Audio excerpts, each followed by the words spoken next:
రాష్ట్ర ప్రభుత్వ ఉద్యోగుల ఆదాయపు పన్ను మినహాయింపుల వివరాలను ఈ నెల 15లోగా సేకరించి సిస్టంలో నమోదు చేయాలని ఖజానా శాఖ డ్రాయింగ్ అండ్ డిస్పర్సింగ్ ఆఫీసర్స్ డీడీఓస్కు ఆదేశాలు జారీ చేసింది. ఈ మేరకు ఖజానా శాఖ అధికారి డి రామచంద్ర ఉత్తర్వులు విడుదల చేశారు.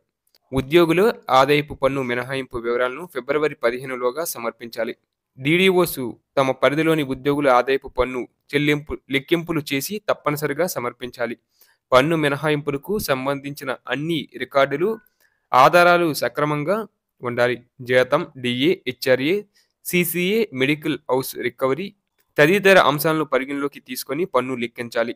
అలాగే చూస్తున్నట్లయితే ఇప్పటి వరకు గతంలో ఫిబ్రవరిలోనే ఉద్యోగుల ఆదాయపు పన్ను లెక్కింపులు జరుగుతాయి. ఇప్పటి నుంచి ఉద్యోగుల జీత స్లాబ్, డిఏ, ఇతర రికవరీ వివరాలను ఆధారాలతో సమర్పించాలని ప్రభుత్వం స్పష్టమైన మార్గదర్శకాలు అందించింది. నెలవారీ ఆదాయపు పన్ను చెల్లింపుల ప్రక్రియ కొనసాగుతుంది. కానీ మార్చిలో మినహాయింపులు పోయిన తర్వాత ఫిబ్రవరిలోనే తుది లెక్కింపు పూర్తి చేయాల్సి ఉంటుంది. ఒకవేళ ఉద్యోగి తన ఆదాయపు పన్ను మినహాయింపు వివరాలను సమర్పించకపోతే సంబంధిత డీడీఓలు స్వయంగా లెక్కించి ఖజానా శాఖకు అందజేయాల్సి ఉంటుంది. పన్ను సరిగ్గా లెక్కించని ఉద్యోగులపై జరిమానాలు, వడ్డీలు పడే అవకాశం ఉంది. అలాగే ఉద్యోగుల ఆదాయపు పన్ను మినహాయింపు వివరాలను 15వ తేదీలోపు డేటాబేస్లో నమోదు చేయాలి. జీత అలవెన్స్లు, డిడక్షన్లు, ఇతర రికవరీ వివరాలతో పాటు ఆధారాలు సమర్పించాలి. తుది లెక్కింపులు పూర్తి చేసి ప్రభుత్వం సూచించిన విధంగా సమర్పణ జరపాలి.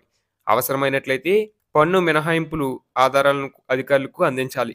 అలాగే ఆఖరి తేదీ దాటి ఇబ్బందులు తలెత్తకుండా ముందుగానే తమ పన్ను వివరాలు సమర్పించుకోవాలండి. తప్పనిసరి ఆదాయ పన్ను చెల్లింపు జరగకపోతే వడ్డీలు, జరిమానాలు భారం పడే అవకాశం ఉంది. కాబట్టి ప్రభుత్వ ఉద్యోగులు 15వ తేదీలోగా అవసరమైన పత్రాలను సమర్పించి అసౌకర్యాలను నివారించుకోవాలని సూచన.